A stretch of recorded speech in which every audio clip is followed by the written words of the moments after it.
the story that you want to invest in is the story that you often use to write fiction about other people's lives. And I think that that's really important to remember. And what I mean by that is when you see people, you are writing fictionalized stories in your mind about who you think these people are. They're better, they're more talented, they're hotter, they're younger, they're sexier, they got it all together, life is just a bowl of cherries for them, and they're magnificent and wonderful. I can go on and on and on. But you don't ascribe those stories to yourself. And like I said last night, how many times do you wake up in the morning and you say, I'm wonderful? You don't do it. Well, let's try to do that tomorrow. I'm wonderful, world, that's true. Instead, you're like, oh, she's wonderful, or he's wonderful. And sure, those people may be. Those people that you're seeing in that certain way that are inspiring to you, I'm not taking anything away from them. But it's important to also love yourself and see that potential in you. It's actually truth.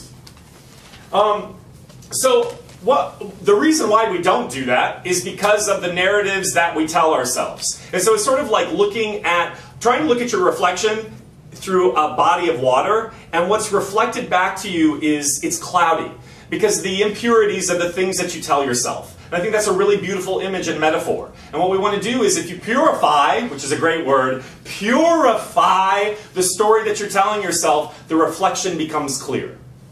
And so I started thinking about ritual, and listen, everything is a ritual when you bring consciousness and awareness to it. Acting is a ritual. What we're doing here is a ritual. Eating your favorite food could be a ritual. Taking a walk, meditation. Even the most mundane things can become ritualized when you bring a consciousness and awareness to it, and then it becomes sacred. So I thought about these narratives, and I had this little piece of wood at my house that I thought, well, it's just sitting there, and I was going to throw it out. And then I was like, okay, you know what I'm going to do? I started writing my narratives down on this piece of wood. And they're really just like short statements of untruth that I've taken on to be factual at some point in my journey. And what's amazing about when you do this exercise, because you are going to do it, some of them kind of made me laugh because I realized, oh, I don't tell those things to myself anymore. Or some of them just seem to be so silly, but I still tell myself those things, which is so annoying.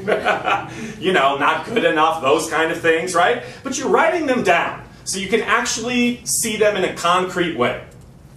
That's what you're going to do, first of all. You don't have to find a little piece of reclaimed wood.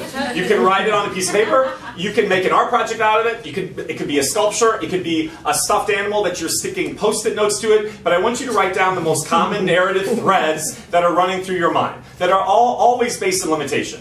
So that's the first part. I'm going to come back to that in one second. I just want to say this other thing. When I was teaching Thursday day class, something inspired me, and I got up and I started getting really impassioned about something I remember reading. And Paramahansa Yogananda is, he wrote Autobiography of a Yogi, if you don't know.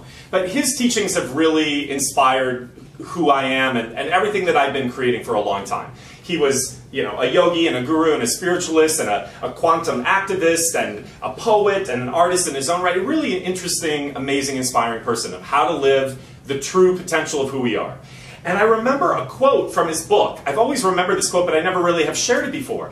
And in the middle of class, I just jumped up and I was like, I don't think you understand. Myself, all people, we're not living in the true percentage of the energetic component of who we are. And he says this in the book. He says, incredible amounts of energy are hidden in your brain. And this has been proven scientifically since then. And he wrote this in the 1920s or 30s. Incredible amounts of energy are hidden in your brain. Enough in a gram of flesh to run the city of Chicago for 2 days.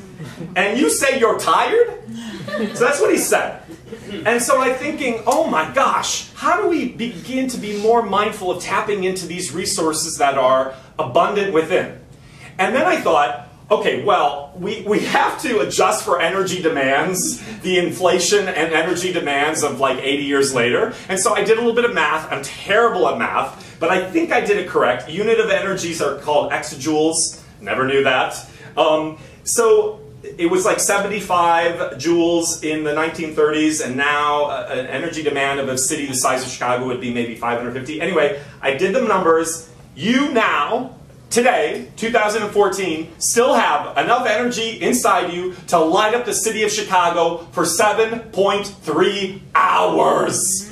That's a lot of dynamic life force. That's a lot. But we don't go out into the world living from that place.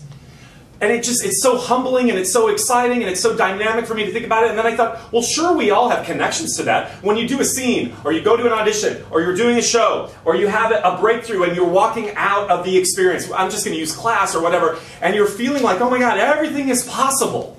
Or you fall in love, or you see a movie that, oh, I want to do that, right? You are connected to that energy stream.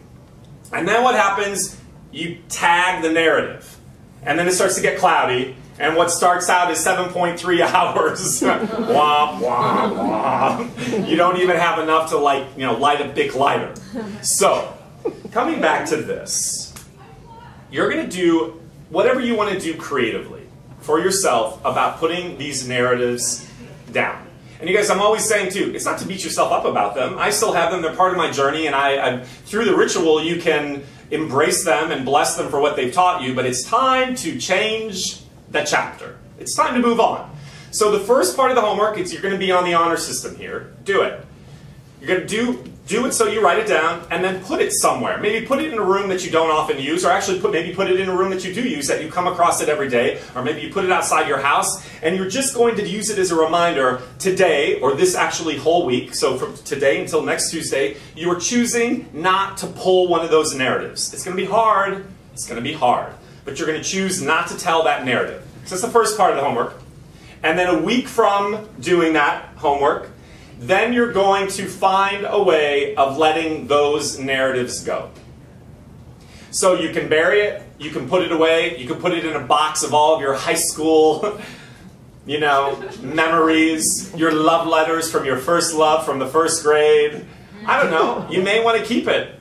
And maybe when you're 40 or 50 or 60 or 70, you'll come across it and you'll be like, oh my gosh, why did I think those things about myself? Why? That's not truth.